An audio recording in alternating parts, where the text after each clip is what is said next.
Well, John, welcome back. Welcome back to everybody. We've been on a little bit of a break, but the Pod Bay door is back open, and we are really thrilled that you are listening and clicked into us. Today, John. Yeah. Well, first, happy belated Nevada Day. Thank you. Yesterday was Nevada Day, yes. the 25th of October. Yes, absolutely. A whole bunch of, in fact, one of the things that I'm going to dedicate for the next episode of the Pod Bay Door is in celebration of Nevada Day. We're going to talk about all the Nevada history. Those have always been popular episodes, so we're going to talk about that next.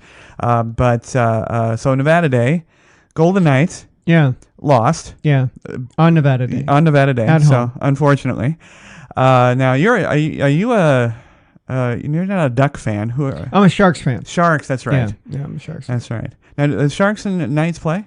Yeah, Before, the Sharks are not having a good season, but they've already played twice, and the Golden Knights won both games. Okay. Oh. So that was early on in this. They played the first two games of the season. Okay. One in San Jose and one here in Las Vegas. Well, the Knights have proven to be a late season, postseason team. Yeah. Yeah. So, they're I don't know. They're my son went to one of their games last week. Uh-huh. He saw them play the Predators. Now, when they first started, the Knights were a very good home team. Well, a lot of teams are. He went to that game against the Predators and they lost. Right. They lost 5-2. The game yesterday started early. It was a 3:00 start locally because of Nevada Day, which meant that the schools were closed and what have you. They lost that game too at home, 5-1. So not playing well at home. No, not right now. Not right now. Well, today, John, I've gathered up some questions from and some write-ins and some social connections and everything else. It's an amalgam of everything that I could find on safety. So thank you for everybody that's written questions in. Hopefully we grab yours. But this is just a general list of the top 8 tips, tricks, and hacks to keep safe here in Las Vegas. Number 1 is a tip. And this is just from me. There was a question regarding counting money. Yeah. And I don't care how long you've been here. 5 years? You're a vet, or is it 10 years? For me, 10. Yeah, 10 years. Yeah, last time I've been here 10 years. Yeah, but are you a veteran Las Vegan at 5 years or 10 years? They used to say you were a native at 5. Native at 5. Yeah. Yeah, okay. And then, of course, I was here before, so you add that in there. Well, absolutely, everybody has been here 5 years. Yeah. But anybody else, counting your money, don't do it. Don't count your money. The cage is not going to make a mistake. And if they do, unlike many consumer locations, they can run the tape back. Yeah. They can run their drawers back. I see so many people, whether it's a lot of money, a little money, but sometimes, you're talking about to run $1,000 by hand as you're walking away. And I saw one woman the other day on her cell phone, of course, texting, counting her money. So I don't know how she was doing that. John, you and I have talked about multitasking. Which there is no such thing. There is no such thing. Yeah. You can maintain the two thoughts in your head, but you have to switch over to one at any given time. Yes. It gives the illusion that you're doing two things at once. Yes. But you aren't. You're rotating between the tasks. And what they find is that you do neither one of them any good. I mean, you don't do them as well as if you did one and then the other. Absolutely. Now there are some notable exceptions. I've seen movies and not movies, but documentaries where people can actually write separate thoughts with either hand. I think that's really cool. But most people can't do that. Yeah. She's counting the money, texting, and she's just ripe for somebody to bump her, and get that money. And don't count it in the parking lot. Don't count it on the way to the parking lot. Don't count the money. Pocket it. Generally speaking, I have heard maybe 2 stories in over 20 years living here about cages that have made mistakes. They usually don't. Dealers will make a mistake, and you have to call the pit boss over a little bit. But stop counting the money. And people always ask me, should I count the money here? Should I count the money here? The question that spawned this, strangely enough, was, should I count my money at a grocery store slot bank? And it's no. I think you should not count your money ever. Yeah, treat it like, think about, wherever you're at. The ATM machine. Right. You know that people who are using the ATM machine generally are coming away with more money than what they went up there with. Exactly. They're usually not depositing money; they're taking money out. Exactly. So somebody who is bent on robbing someone might want to hang around those ATM machines. We all know that. That's why I'm gonna shove the money. They don't make a mistake. Right. I'm gonna shove the money in my pocket, and then I'll count it in the car or something like that. Yeah. You have to kind of have the same attitude here. Yeah. Remember that, people locally here who are, dishonest, they're going to know hanging around the bank that people there are going to be cashing in chips and getting cash. Sure. Or whatever. Well, we have a very unique. We're going to talk about pickpocketing and things of that nature later in the list, but we have one of the more unique cities in the world in that we have the added factor of cash and chips being available on a person. Yeah. Whereas if you're in Colorado, you're not really going to have a bundle of cash unless you're walking out of a bank. Yeah. But here there are so many locations, and rest assured there are, unsavory individuals everywhere. Yeah. They're everywhere. And we're by no means different than Rome or New York or LA, but we do have that extra problem of being in a money center. Yeah, but and also on the positive side is that all the casinos have their own security. Yes, and they are watching out. When we went to, we've seen the eye in the sky. Yeah, they say a lot of times they are checking out the employees. Right, but they also know what to look for in terms of shady people. There's people that aren't playing anything; they're just hanging around other players. They watch that. I mean, I've seen them do that. Say, okay, this guy's leaving. He's following this woman with her purse open. And they pick up on another camera. Right. And if they think something like, hey, I think he's going to reach in and steal her wallet, they send somebody down there to discourage that. Yeah. Or to be there to head it off and kick this guy out. So. And although we've heard stories to the contrary, security is there to protect the house. That's number one. Number two, though, they're there to protect us, because if a house suddenly becomes unsafe, they're not profitable. Yeah. And so absolutely. So in keeping with that, that's number one. In keeping with that, number two, are cash out machines safe and accurate? It's changed over the years. Used to be you didn't really have a cash out machine. You had ones that would flop out those giant $1 metal coins, which was fun. I miss that noise. But those went the way of the dodo. And then we went to, there are two, I'm not quite sure where the questions are directed. There are ATMs that are casino-sponsored, bank-sponsored ATMs, which you have to be extremely careful, because the fees can be, and most of the time are, exorbitant on taking out as little as $20. The other ones now are the cash out machines. They are literally the robotic version of the cage cashiers. Now, I have heard those making errors. The error, though, is not necessarily a counting error. It's an error of locking up and having a problem and not dispensing the money at all.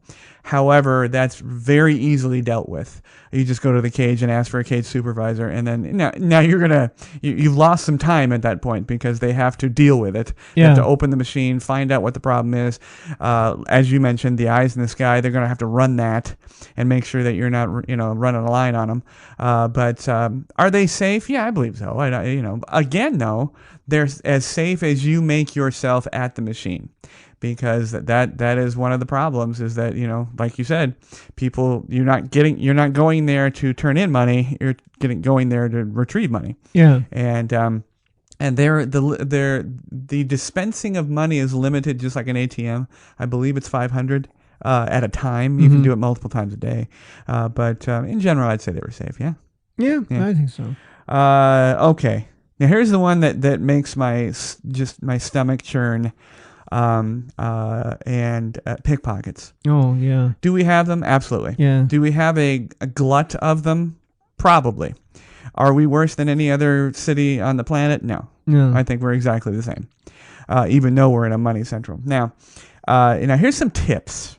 I get mad at my mom about this, and it seems like people of a extra age, for some reason, they're big on not zipping their purses. Yeah. Yeah. You gotta zip your purse. You gotta zip your thing, your man bag, your purse, your everything else.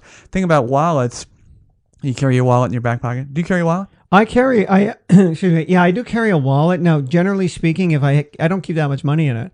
But if I do, it goes in the front pocket. Okay. Yeah. I usually, I'm bad about that. I'm old school. My wallet, I carry no cash, Yeah. But I usually carry it in my back pocket when I'm in my hometown. Yeah. But the minute I travel, no matter where it is, domestic or international, it goes right in the front pocket. Yeah. I've been told that doesn't necessarily, protect you. I have a problem with that. I think that's an arguable, point. You'd have to really bump me to be able to get your hand in my front pocket. Yeah. Yeah, but they're good. Trust me. Yeah, I mean, I knew a guy who was a professional pickpocket. Now, he didn't do it. He did it as a street performer. Yeah. And you get everything back, and it was amazing what he could do. He could take somebody's belt off. Mm-hmm. And the fanny pack was easy. Yeah. But belts and things like this, and again, he does it by pure misdirection, mm-hmm. and he gets you thinking, oh, this guy's he's over here, he's touching my hip. He's gonna take my wallet. No, he's actually over there taking your watch off your arm. Right. So yeah, it does happen. There was a guy named, I thought his name was Caesar back in the 90s. Yeah. Caesar something. It was Chappie Brazil. Okay. And then unfortunately, Chappie was a young guy, and he was killed in a motorcycle accident. Here in Vegas? Yeah. Well, that's not Yeah, he got hit by a Metro cop running a red light. Yeah. Really? Yes, cop ran the red light. Wow. And hit Chappie on a motorcycle. I'll be damned. Yeah. It was really... I've been told by people in the know. I've actually spoken. The guys in the eyes in the sky. Yeah. Are people always think that they're just security guards or they're ex police officers. Some are, but most of them. When you hear the stories of the eyes having checkered pasts, it's true because they're the ones that know what they're looking for. They know the body language of a thief. Yeah, sure. And they said about the front pocket thing, or any pocket for that matter, if you're going into a crowd, which you shouldn't do, you should always avoid clots of people. Yeah. If you have to go into that crowd or you feel a crowd coming through to you, they say very simply, put your hand in your pocket on your wallet. Yeah. Because that's almost impossible. Yeah. It doesn't matter how much they bump you. Yeah. Now you got to choose. You only have two hands, so you got to choose. Which two things to cover. Yeah. So, but put your hand in your pocket, grab your wallet. Now the other thing is that now, what do you think about RFID stuff? Well, I do have my wallet. Anti-RFID. Yeah, I do have a RFID wallet now. You do? Yeah, so do I. I did start that. Yeah. Because I did have some information compromised once, and all I could assume was, or I said, no, this had to have happened at the airport. Right. And I wasn't even using the card. So this was before I had RFID. Right. And so I said that it had to have happened like that. So ever since then, I've carried that. Right. But yeah, what? Another thing that I do when I travel, if I have a backpack or something like that, I don't mind holding. Having it on the back is fine, but it's got a handle on it. Mm-hmm. If you're going into a place where, if you have your wallet in your front pocket, hold your bag at your side where that's in front of your pocket. Yes. Because they're not going to be able to get. No one's going to be able to get at it. They don't even know it's there. Yeah. Yeah. I've even worn the money belts. Where I've kept passports and things like that. Sure. It's hidden. They're going to have to stick their hand down my pants in order to get that out with a zipper on it. So I feel safe about that.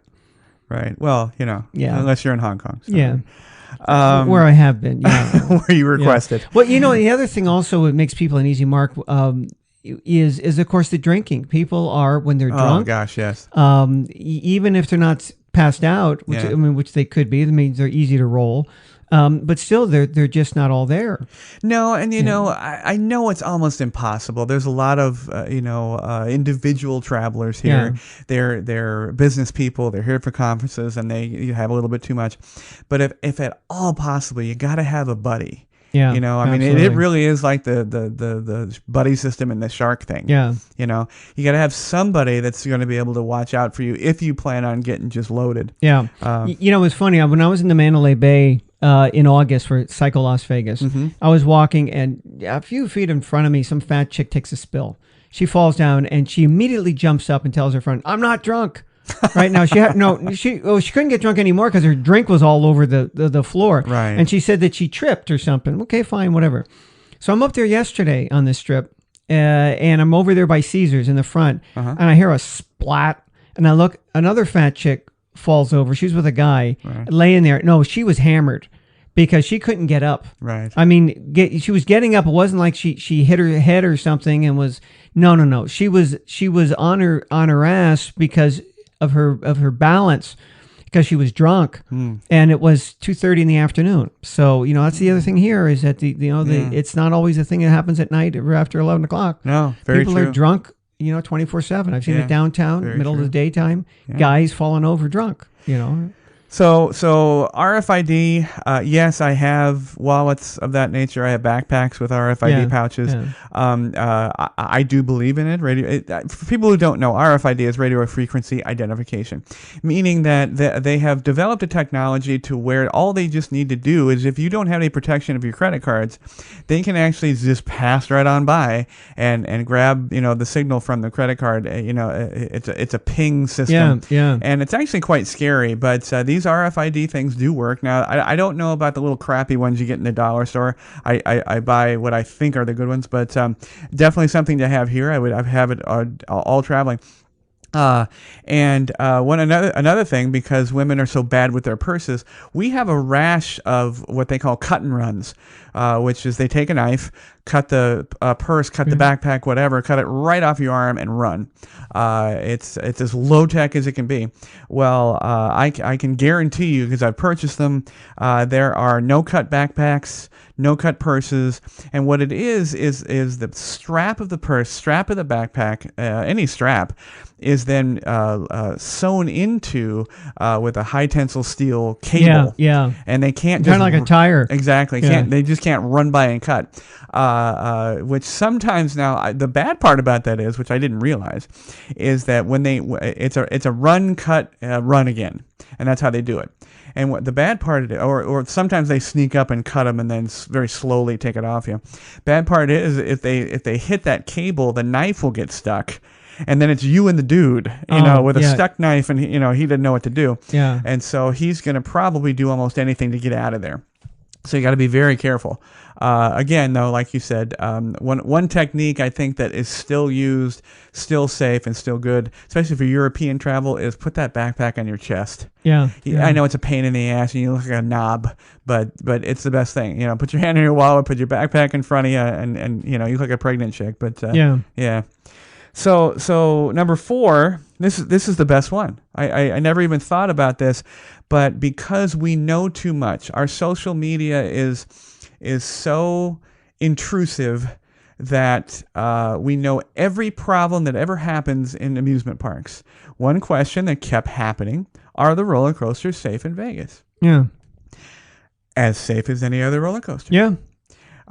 Recently, the most recent, and this is like yesterday or the day before, if you don't think we know things on a moment's notice, I just went on a trip to Universal Studios in Florida.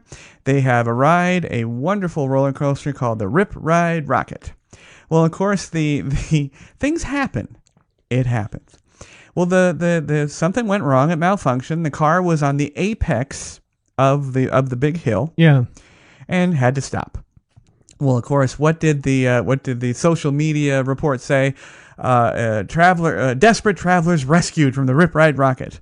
Well, they weren't desperate, and they weren't necessarily rescued. They were helped off. They walked where the engineers walk every single day. Yeah. And down and off, and probably were offered immediate free tickets for the next day. Yeah. So there wasn't any life-threatening problems. But are the roller coasters safe here? Well, yeah. I mean, New York's roller coaster, New York. Yeah. The only one I know they had any issues with was, remember at Adventure Dome? Yes. They had an issue. And as it turned out, a woman, I don't know how badly hurt she was, or she was even killed, or if it was a woman, it could have been a guy. But they fell out. And then as it turned out in the investigation, they didn't have any legs. They were an amputee, and somebody didn't know. Well, you kind of need some lower body weight mass to hold down your torso when they tip you upside down. Right. And the belt didn't, the seat belt around it isn't enough to hold the person down. Right. So that's why they fell out. Right. So they had to make their ride either more ADA compliant, right, or just don't allow those people on, saying that, you have to have two legs. Absolutely. Or one leg anyway. Absolutely. Yeah, I agree, John, with what you were saying about the people on the rides. They always bury the lead. Yeah. You know, Disneyland has a problem. Recently has a problem. They've had 2 situations where an autistic person, they could not handle the sensory input, overload. and got out. Yeah. One of whom was on Indiana Jones. Yeah, I've been on that. Remember that? That was some years ago. And it's a very it is intense. Yeah. And the car is a very aggressively moving car, and then that happened again recently. But I don't blame the parks for that, because it is very difficult to get out. I mean, if you had to, you could push your way out. But a person with no legs, oh gosh, I don't know. That's a tough one. But does that speak to the safety of the ride? No. No, I think that is an entirely unique situation. I believe all those rides, particularly those that are, with the exception of those traveling carnival ones, right? I think they're all regulated anyway, right? They have to have safety inspections and things like that. Yes, absolutely. And they're, as far as the major theme parks, they walk those parks and walk the rides every single day. Yeah. So it's rare. I mean, you and I, even when we went to Universal, we were on that Harry Potter ride, and it malfunctioned or something. We were kind of in an almost upside down. I mean, it kind of goes up and then it just stopped. Yeah. And we were there for, I don't know, 20, 30 seconds or something, and then it started up again. Right. But I haven't heard of any problems that they've had. I have never, honest to God, I've heard it will, most of the time it's the computer electronics that have a problem. But New York, I've never heard of a major issue. There are a few where I would expect, I mean, even something like that zip chair that they have at the Rio. You were talking about drunk people getting on those things. Right. And you're sitting in a chair, with a seatbelt on it, but you're 40 stories above the ground. And I can just see somebody trying to stand up or, taking their goddamn selfie and doing something and falling out. I could see that. Absolutely. One woman, totally unrelated, but one woman got on the railing of her balcony suite on a either Norwegian or I think it was Norwegian, to take a selfie while on the ocean. Yeah. You're an idiot. Yeah. You're an idiot. And they told her as much, and she's now banned for life, I think. But absolutely, I believe they're safe. They're as safe as any other roller coaster. They are run and inspected. Well, they're expensive. Yes. I forget. Half the time I go by New York, which is a nice roller coaster, but it's empty. I mean, there's not many people because they charge. I forget what it's expensive. It's $20 or something. Yeah, it's silly. Yeah. All right. So number 5, and this was a large number of questions, all coming at a different direction. But is downtown safer now? Now, safer is my word. Yeah. Has it been unsafe? Yeah, I think so. Yeah. I think it has been less safe than the Main Strip. For sure. Yeah. For sure. I think you're probably okay if you stay around Fremont Street area. Again, it's there's safety in numbers. Right. It is, I mean, they tried to gussy it up, but it's still downtown. Yeah. And it's still kind of, I don't know. I mean, I've gone down there and it's fine. Right. It's many people have poured many dollars into it. Tony Hsieh, of course, after when he had his Amazon merger. Yeah, with Zappos. With Zappos. They've tried. They had the Life is Beautiful, which was a great concert, but a concert event.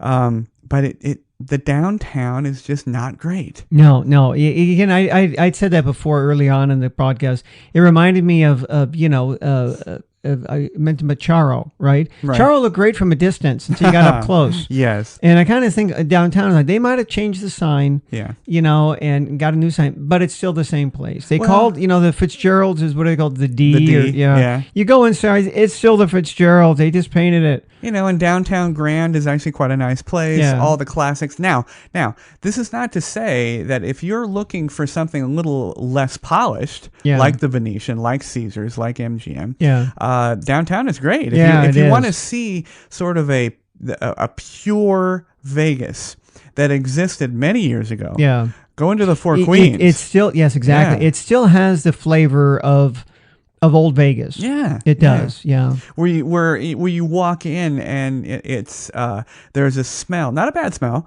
but there's a smell. It's actually a combination. Yeah. And it's a little smoky and it's a little loud, and the people look a little more worn. Yeah. And you know what? I like that. I like that.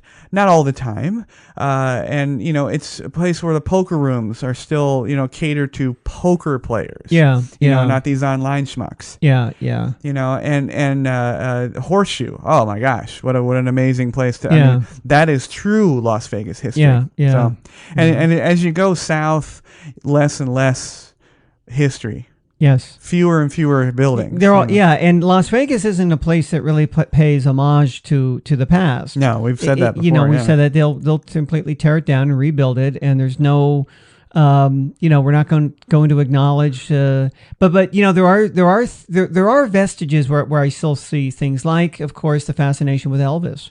Elvis, Jesus, he died when I'm 60, and he died when I was 18. He's been dead over 40 years, but nevertheless, I mean, every time I go to the Strip, there's an Elvis impersonator. Everybody knows who he is. Yeah. And even though a lot of the people walking the Strip weren't even born, when Elvis, or like me, was just a teenager, right? When he died, and never saw him perform here or whatever. But nevertheless, that's a ghost that continues. But and the same with Sinatra and Sammy, and the Rat Pack. But still, I mean, it's just kind of in the memory. But if you're gonna want to feel what it was like again, and we've pointed this out with old movies. When they used to show Las Vegas in the old days, they showed downtown. Right. Because that was where the glitz was. It was the Golden Nugget, or they showed Binions, the Four Queens, all those flags. And they still look the same, really, right? I mean, the Four Queens hasn't changed. But now, if you see a movie made today, they're going to show the Bellagio Fountain. This is you're in Las Vegas. Yeah. And they're going to show the Bellagio Fountain or something like that. But in the old days, it was downtown. So, yes, if you want to see what old Vegas was like, go downtown. Yeah. Is it safe? Yeah. It's safe enough. Yeah. I mean, I think you need to... I think maybe less of a nighttime, travel. You're close to the jail down there, and it's conveniently located. They don't have to take you very far, right? I mean, right? Exactly. All right, this is one for you, John. All right, because I haven't been, but I'm going. Yeah. Not that I need anything, but I'm going to go.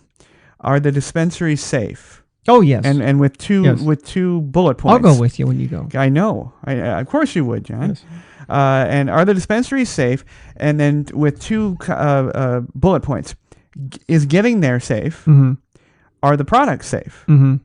Go. Okay. Well, there are dispensaries all over town, right? So some of them are going to be in nicer areas and then others. Yes. So the ones that I've been to, or the one I've been to, is kind of in a strip mallish sort of place. You can kind of tell where the dispensary is because it's difficult to park. There's just a lot of cars there. Right. Now, when you go in, there's usually two lines, or it's going to depend on the place you go to. Okay. There are going to be two lines, one for medical marijuana, one for recreational. Okay. When you check in, they want to see your ID to make sure you're over 21. And then they will, the one that I went to, you're kind of in a waiting room. And then they will call you by name. Usually it takes a few minutes. And then you are then allowed into the area where they actually do the selling. Okay. So there's that. Now, who's waiting in the line? Yeah, you're going to see burnouts. I mean, you're going to see guys or older people. I generally see that there tend to be older people. Maybe just like you might see at the Social Security Administration. You go in there and you look at some people that to me, they're kind of pathetic. They're there probably they need that because they're in pain for just a lifetime of abuse of themselves. Yes. They're either grossly overweight, or their knees hurt, or whatever it is. They need they want to get high to fight the pain. Right. They've got some other issue. But then there's other people just want to get high. Now, in that waiting area, is there a security presence? Yeah, they have a security guy standing there. Okay. And they'll have a TV or something, just like a waiting room at the dentist, Okay. I don't know if there was any magazines. I really didn't pay attention. I wasn't there that long. So before I went in. when you get past this sort of ante room, I guess. Yeah. Then what is waiting for you? Okay. So then they call you in. You went now. Where you went to the dispensary? It was just called the dispensary. Okay, and this is in what city? It was in Henderson. In Henderson. Now they do have one in Las Vegas. I think on Valley View. The dispensary brand. Dispensary, yeah. Okay. Yeah, or Decatur around there. So it was kind of nice. Yeah, it was nice. Yeah, it was nice. And so then you go in, and then it looks like, oh, this is the shop. This is kind of what you expected to see. There's a counter, and there are people who work there. They call themselves bud tenders. Yeah. Right, instead of bartenders. Sure. And they actually have a board, like you go to McDonald's, and they've got a board of what they're selling. Now, some of it I said, I don't know what this is, because they call it a brand name or it's a grade of just like you would in a bar. I don't know what this drink is. Okay. Or that drink. So you ask. That's why you have the bud tender. Okay. And they sell everything. They sell things from CBD oil that has no THC in it, which means you could be able to take this product and not feel anything. They have some with tinctures that have a certain percentage. So they also sell, again, they sell the buds that everything sold in Nevada has to be grown in Nevada, which I didn't know when I went there, because I thought, you get some of this stuff from Humboldt County or whatever, with Northern California, I know is really good. No, it all has to come from Nevada, and it's grown in a hothouse somewhere. Okay. They do have the edible products, which I haven't used those. I have known people that have, if you overdose, I put that in air quotes, because you can't just absolutely get too high. Yeah. It's usually people end up going to emergency rooms or whatever because they're just too stoned. It's because of the edibles, because they'll eat something and then say, I didn't feel anything. Well, it might take up to 3 hours. Right. And in which case they have another brownie, or they don't realize that. See, that's the other thing is in the old days I remember the old days when marijuana just grew out of the ground. Right. The amount of THC percentage-wise in stuff from when I was growing up, and what you would get if you grew it yourself, just planting it, is somewhere, I believe, around 6%. Okay. But now they're able to, through just like raising apples, right? I mean, apples 100 years ago really weren't very sweet. Now they have varieties that are really, really sweet. The sugar content is much higher because people like sweet apples. They don't like them. They wanted some flavored with them, right? Right. Now they have some, some forms of cannabis that'll have up to 99% THC. It's almost pure, or 60% even, which is unheard of in a product that was, hasn't been nurtured along like this and raised for that level. So now you're getting into a product, particularly if you're not used to it, that can be really, same thing alcohol. Beer is 3 to 6%, and you got rum, which could be 75%, right? So it's you have to know what your limits are. Yeah, my friend used to like something called Stro. Not Stroh's, not the beer. Yeah. Stro, which is a rum, and it was like the Everclear of rum. Yeah. Yeah, it was like almost isopropyl alcohol. Yeah. So I would say, absolutely, they're safe. But again, they're going to be it's going to be depend on where you go and what part of town. Yeah, we have some dispensaries that are in,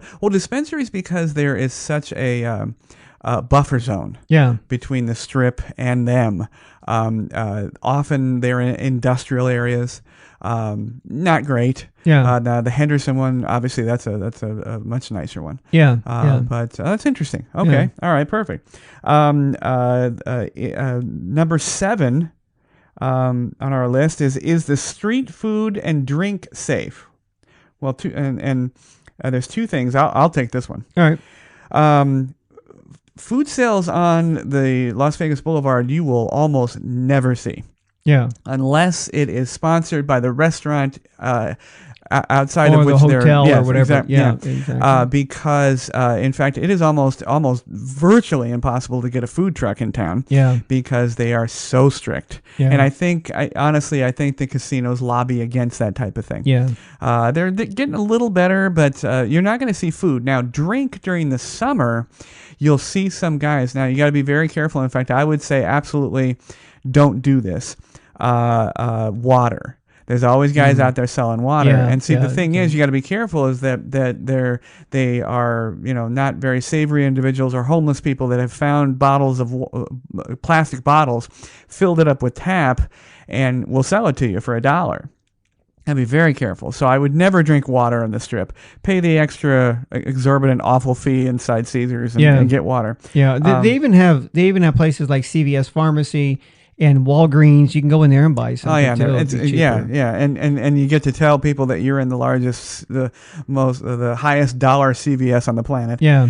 And if you have to have a soda, make sure it's a closed can and everything else. But honestly, it's one of the first on the list that I would say no, it is not safe. No, I wouldn't buy anything from those. Yeah, especially when you have so many options. I know that it's not like you're stuck. You're driving cross country, and the next gas station's 50 miles, and you say, "I gotta pay that price." I've don't have a choice. I've gone to great pains to try to find in Europe and other places an energy drink, which is almost impossible in some countries. But you get screwed. Like a Red Bull is like $50 now. I'm kidding, but it's number 7 food and drink. Yeah, don't do it. I would say it's not safe. And lastly, number 8. And I talked to a friend who's a police officer, and he gave me a sort of a scary statistic. Where do you think 80% of all theft happens in Las Vegas? 80% where? 80% of all theft happens in these locations. I don't know. Where? Parking structures. Okay. So this is another one of the lists where I would say, is it safe? No. Can you make it safer by having good habits? Absolutely. Lock your car. Yeah. Sometimes that doesn't matter. Sometimes, there's a lot of, breaking the windshield and and notice where you park too, because they're dark. Those structures are dark even in the daytime. Yeah. So pay attention that if you're in light, and if you can, I mean, most people here, everybody wants to park by the door, the elevators. We all do, right? Because you don't have to walk very far. But then, if there's a safety issue. You don't have to walk across it very far to that parking lot. Lock your car. Roll up your windows. If you have things that you are concerned about, put them in your enclosed trunk. Don't put them in your hatch with a window that shows where it is. That's not going to happen. If you have nothing else to do, put your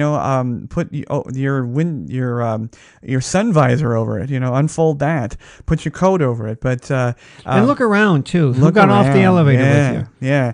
And do what people do now. Our structures are so big now. Take a picture of where you are, or use those goofy apps, which I don't know about if they work well enough, but because our signals are so bad in the structures. Yeah. But no, they're not safe. Yes, you can make it safe. Just be careful. And like John said, look around. Show people that you are looking around. Like if you see a guy, with a Motorhead T-shirt on that's not looking right. Yeah. Look him in the eye. Yeah. Let him know you see him, or her or whatever. But as far as the entire list, all 8 tips, trips, or tricks and hacks, be aware. That's the only thing, just like any other travel place. This is a travel destination. Be aware of what's going on. Have fun, but, make sure. Now, as promised, John did a few things since our last episode. Yes. And he is going to talk about those. The first one, let's talk about the Bellagio Buffet. Oh, right. Yeah. I've been to, I think, all of the major buffets on the Strip, except the Bellagio's. I hadn't been to that one. Okay. So I tried that one. That's quite a feat, by the way. That's like visiting all the strip clubs. Yes. Yes. Yeah. Well, we've already done that. We've done that. Yeah, we've done that. Right. So that was the last one, and I went there, and I know that guys, it's gonna be long line and what have you, and this is a tip. I went at lunchtime because, of course, for me, they charge you more at dinner, about $10 more. Yeah. And usually, what they add to the dinner, I'm not interested in eating anyway. Right. True. They're adding prime rib or something like that. I don't need it. The crab leg thing. The crab leg thing. But here's what I found out. Con. I got there at about 2:00. Okay. And it was only a 5-10 minute wait to get in. Right. Well, nice. I didn't have to wait very long. Uh-huh. Around 2:30, the server came around and says, "Would you like the crackers for the crab legs? Because they're going to bring them out at 3:00. So if you time it right, you're going to get those crab legs anyway. They're not going to kick you out at 3 saying, no, this is the dinner crowd, get out of here. you can then partake of the crab legs and the caviar or whatever, because they bring that out at that, because that's when they start dinner, and that's when they raise the price. So you can have that. I thought the food was the quality was quite high. The selection was pretty modest. It wasn't a lot compared to others. Right. So I think it was $30. Now, local discount? No, they didn't give a local discount. No, they don't really do that anymore. I guess. So they but it was about $30. And how was the atmosphere, the decor? I mean, it was nice. It's nice. Bellagio. Yeah, it's Bellagio. You think it's going to change after the buyout? No, because they're renting it back, right? They're going to That's true. to run it. That's true. So they were to me it was just an idea of almost like getting out a second mortgage. Right, I mean, they just wanted to get the cash. Oh, it's high finance. Yeah. So they can go throw it away. Yeah. I mean, it's interesting. I was talking to a Lyft driver the other day, and we were on the same page on a lot of things. We're saying, if I had a choice, I'd have taken Circus Circus. Yeah, it's a dump, but it makes a ton of money. Oh, it's a cash cow. It's a cash cow, absolutely. Yeah. And it's the worst hotel on the strip. Doesn't matter. Doesn't matter. for a lot of low end, budget travelers, they can go there, and you can play the slot machines. It's a dime. Those dimes add up for the house. Right. So yeah, you have far fewer headaches. And there's something to do with those awful children. Yes. And the guy and I also agreed that he plays this driver. You're right. Which is, you and I are smart enough not to kind of stay out of it. But no, he says no, the best hotel on the strip, and we're going to use that loosely term strip, South Point. Oh yeah. They give away. You can park there for free. Right. They're always very generous with their comps. They are, and what have you. It's always crowded. I've been in there when to go to the movies on a Friday afternoon and coming out, and the place is jumping at 4:00. Yeah, and people are having a good time. So I would say, if the MGM, for all their problems, they need to see what South Point is doing and try thinking about doing that instead of gouging people for parking and doing everything they can to keep people away from their buildings. Because I'll park at the Venetian. Right. Yeah. They don't charge now. The Wynn. That's right? amazing, isn't it? Yeah. They don't charge for that. No. So I'm going to park there, and if it's more convenient to me, I'm going to go to the restaurants in that hotel. And because I save $15. And this is a sweet spot now for South Point. It's rodeo time. Yes. Yeah, bull riders and the NFR. I mean, it's huge. I knew somebody who I met on work who was into horse shows, and he said, I was just in Las Vegas. I was at the South Point. I said, oh yeah, really? They have? They goes, oh yeah, it's one of the best facilities in the country. Oh, it's a beautiful equine stadium. Yeah, it's amazing. It's great. So he said, yeah, we really like the South Point. Yeah, fantastic. So yeah, I mean, it's on the Strip, but I mean, it's not grouped together with all the other ones. But if you can make it out that way. All right, so let's do a 1 to 10 scale. Yeah. Bellagio Buffet. It's still not as good in my estimation as the M. Yeah. Yeah. Sure. So, some things you're going to find a dish, a hit and miss. Yeah. And the Bellagio's where I think what I did try was very good, but again, there wasn't a lot of variety. Now, not a lot of variety in general, or not a lot of variety for a vegetarian. I would say in general. Okay. I mean, I found plenty of things there, but their stations were kind of small. Okay. So people are looking for a wide assortment. I mean, that's what I liked about M, is that there's just an array of 15 different types of salad. Sure. Right. Yeah. So which they don't have at the Bellagio. You might have 3. Okay. But the food is good. Okay. It's not like these all you can keep down for $3.95 or $7.95 or whatever they charge at Texas Station. No, right. But it's not like that. Okay, so I would say it was good. So 1 to 10. What did you say? I'll give it a 7.5. 7.5. Yeah. Okay. It was good. All right. Very good. Yeah. Now you frequented another eating establishment. Yes. Or actually a sort of a eating mall. Yeah, it was new. I mean, it's only opened a couple of months ago, called Eataly. Eataly, yeah. And it's more of a Italian marketplace, and you can buy things and eat it there. Okay. Or you could take it with you. Okay. So I was pleasantly surprised. I mean, they had imported panettone. Oh, really? And I usually buy one at the cheese shop across the street from my house. Right. And it usually runs me about $35 for an imported panettone, which is expensive. Mm-hmm. But it's good, and you get what you pay for. Good. Well, they had them there. I was surprised. They were imported on the Strip. Right. $24.90. Oh, this is nice. I think I'll buy one. Yeah. And then I thought, okay, well, I mean, how many different taxes are they going to charge me because I bought it on the Strip? So I'm thinking, there's going to be sales tax and maybe who knows, tourist tax, whatever. I go there. How much do I pay? $24.90. $24.90. Yeah. Oh, nice. Nice. Yeah. Here's $25. Get a dime back. Right. Yeah. And so I was surprised. I didn't think it was grossly overpriced like I was expecting it to be. Right. So it is a place. If you're a local, you can go there. If you're really looking for something imported or a little bit that you might not be able to find, you can find it there. Now, is this indoor outdoor? This one was indoor. I believe you can take some of the stuff outside and eat it if you want. Okay. So yeah. But they have people there who are the chefs. You can talk to them and find out how to make something. Crowded? Not too bad. No. And this is on what day? This was yesterday. So this was a Friday, the 25th of October. Okay. Yeah. Okay. And ample seating? Yes. And is it general seating with Yeah, you can pick up whatever it is that you buy and sit down and eat it or take it out. But all Italian? That's all Italian. All Italian. Yes. Okay. All right. Very good. So Eataly. And it's next to what? It's in between? It's a Park MGM. Park MGM. Yeah, right next to there. Very good. That area. And lastly, this was all birthday celebration. Yeah. Lastly, you went to the House of Blues. Yes. Now, House of Blues I don't think necessarily needs reviewed. Everybody knows what the HOB is. But how is our House of Blues? Well, it's almost identical to the other ones. Mandalay Bay, by the way. Yeah, it's at the Mandalay Bay. I mean, in terms of if you've been to the House of Blues anywhere, you've been to this one. At least the way it looks. Now, this was a little bit different. This time I did go for the balcony. Okay. I don't mind standing for a few hours, but this was 4 bands, and we were going to be there a while. And hey, I can always go down on the main floor if I want. So main floor is SRO? Is SRO. Only? Yeah. Well, you can get, now they do have a few tables. Okay. And I inquired about those. Okay. Just curious, what do I need to do to get one of these little tables in front? Well, on top of whatever it is you pay to get in, it's $75. Basically, you have to, really? you have to basically guarantee you're going to spend $75 each in food and drink. Oh, wow. Well, granted, their prices tend to be overpriced.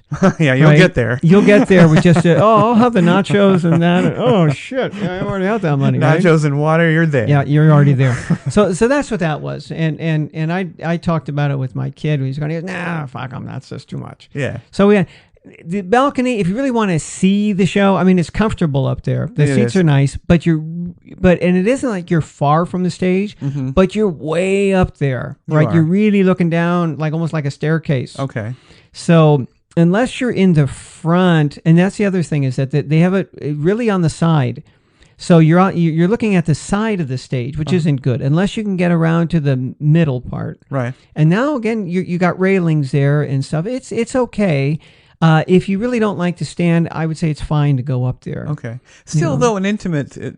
Oh yeah, it isn't very big. Yeah. Okay. Yeah, it isn't big. So you you saw who? We saw. Well, it was a Scandinavian death metal night. Okay. So it was the real toe tapper, huh? All right then. Grand Magus, At the Gates, Arch Enemy, and the headliner was Amon Amarth. Okay. All from Sweden. Okay. Yeah. And good. And good. Yes. Amon Amarth in particular put on a really good show. And so did Arch Enemy. And how long from soup to nuts? How long was the whole? They opened the doors at 6, so I didn't get in right then. I guess they started. I mean, it was like clockwork. It was out by 11 p.m. Right. And it started at 7, something like that. Right. So one band, or maybe 6:45, and they played a half an hour, and then there was 15 minutes off, another half an hour. Okay. 45 minutes, and then so it ended up right around 11 o'clock. Wow. Yeah. That's good, though. Yeah, it was good. It was a good time. All right. And now, worth the ticket price? I mean, I think so. In fact, it was funny. The woman who came in and sat next to me, she asked me, because she was from out of town, is there a good metal bar in Las Vegas? We got to ask this question. Yeah. I said, well, they used to have one downtown. They just closed it. Yes. And it wasn't that it went out of business because they failed. It was that there was some stuff going on there, and the owner didn't want to. They threw them out. They evicted them. I think I honestly I kind of sided on the building owner. Yeah, I forgot what was going on. I mean, I couldn't get enough information to know what went on. They never said what was going on. But building owners usually don't chase away money. No, and that had been there a long time. Now I forget. Was that the dive bar, the beauty bar? Dive bar. Dive bar. Right. Yeah. There's another one called the beauty bar, but again, it's not on the Strip. Yeah. That people could try. That would. Just as an aside, do you know where where dive bar came from? The term? Yes. No, I don't. Dive bar came from the in the East Coast. And then actually they have them in, there's a whole Seattle situation too. But bars used to be essentially under the street level. Okay. And you would sort of have to get in, you dove in, and that's where it came from. It was below the street level and called dive bar. Yeah, nice. I recently learned that. Yeah, I know they have tunnels like in Portland and things like that they used to smuggle people out or get them drunk, and then that's why they did that term Shanghai. Right? You got Shanghai. Shanghai, yes, exactly. Guy wakes up from his stupor and he's on a boat. How the hell did I get here? I envision that happening to you, John. Yeah. Well, there you go. Is it safe in Las Vegas? Of course it is. Be aware. Be wary of anything that you think is wrong, because if you think it's wrong, it probably is. Yeah. Don't count your money, for God's sake. Stop counting your money. Stop texting. Give your phone back to Verizon and let's talk to each other. Leave the selfie stick in the hotel room. Yes. Better yet, leave it in the store and don't buy it in the first place. Selfie sticks, generally speaking, you're going to be asked to put those away. Yeah. They're not banned. But security guards are going to ask you to put those away for a lot of reasons. One, because it's just stupid. Yeah. But yeah, don't leave your selfie sticks at home. Your GoPros and all your other action cameras. That's tough. It's a tough town. But is it safe to live here? Absolutely. Is it safe to enjoy everything Las Vegas has to offer? Yes. Be careful in your parking structures. Be aware. Don't drink the water on the Strip. But come and have fun. Don't drink the water. Don't drink the water. Especially from guys if they're selling it on those those walking pedestrian bridges over. Yes. Stay away. Right next to the porn slappers. Don't drink the water. But thank you everybody for returning with us. We're sorry we took a little bit longer break than planned. We've been enjoying The Invisible Maybe, and if you'd like to hear us talk about a whole bunch of other subjects, go to theinvisiblemaybe.com and you can hear our podcasts over there. But we are going to come back with another episode about Nevada history. Hopefully we can find some stuff that we have not hopefully we will find some things that we talk about that maybe a lot of people don't know about Nevada's history. And I mean Nevada, not just Las Vegas. So if you're interested in that, come on back to us. But for John, this is Jamie, and we will see you very, very soon.